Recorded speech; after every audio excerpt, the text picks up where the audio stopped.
Every belief that you have is a choice. The questions you ask yourself will determine the course of your life.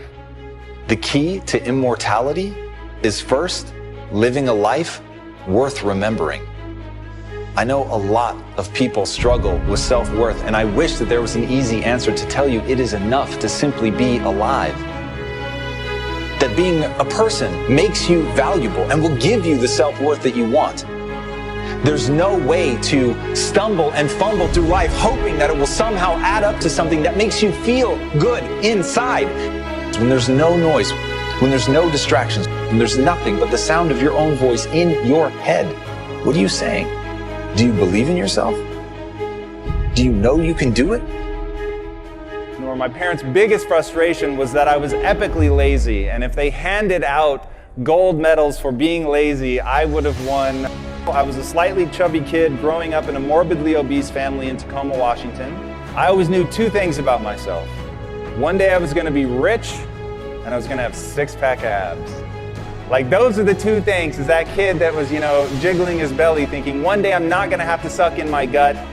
I had been asking myself, what do I need to do to get rich?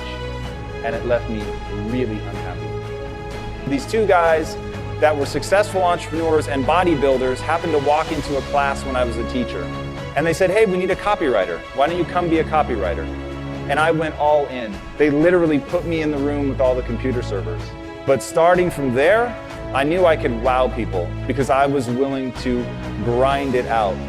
When I left for college, my own mother, who had always been my biggest cheerleader, quietly assumed I was going to fail. My superpower may be the willingness and ability to endure suffering. I had suffered a lot. I hadn't taken a day off in like 6.5 years because I was so hell-bent to get rich. The only thing that matters is what you think about you. And the only way to get that, the only way to get to a life that is worth living, that you will judge as worthy, is to put in the work. Have you put in the work? Because the reality is to become someone that you respect. It doesn't matter what the rest of the world thinks. You could very much have the love and adoration of every person on this planet and still hate yourself.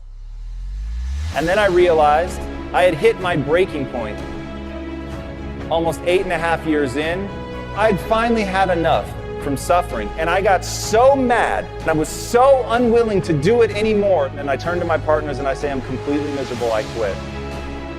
Along the way, I had become so myopically focused on this promise I'd made to myself as a kid that I never stopped to ask, why do I want to get rich? Remember, skills have utility. The only reason for self-improvement is to be able to do something with it, to create something with it. Or are you afraid of what others think? Are you afraid that you might fail? Are you worried that you're going to embarrass yourself? Are you worried that you will achieve glorious heights only to fall? Are those the things that dictate the life you live? Are those the things that keep you small? Because if they are, you're that person that no matter how much other people love you, you're never going to love yourself. Life is too short. This is your one go-round. So what are we going to do? And at the end of the day, that is the only thing that matters. How do you feel about yourself when you're by yourself? I started thinking about my uncle who ate himself to death when I was 12 years old. I started thinking about my mom and my sister. But they were profoundly overweight, and how much that scared me, and it made me sad. And it made me sad to see that there were millions, if not more than 1 billion people that were in the same kind of abusive relationship with food that my mom and my sister were. So I said, I don't know if it's a big business, but I know it's a big problem. And that's the problem that we're going to solve. And so we decided to build a totally new kind of company. I was wearing a hairnet and a lab coat every day, and my employees were felons, ex-drug dealers, former gang members. We were in Compton, and we literally told everybody in the neighborhood, I don't care if you've been convicted of a crime. I just want to know if you're willing to bust your and I'm not going to ask for your resume. I don't care about your resume. Your resume tells me where you've been. It doesn't tell me the price you're willing to pay to become somebody new. At the end of the day, you have to earn that self-worth. You have to decide what is a life that's worth remembering. What is a life that's going to give you that sense of self? What are you going to have to do to earn that? because you have to earn that. I choose to believe that human potential is nearly limitless, and this was the belief that changed my life, because once I realized, so it's not about who you are today, it's about who you want to become and the price you're willing to pay to get there.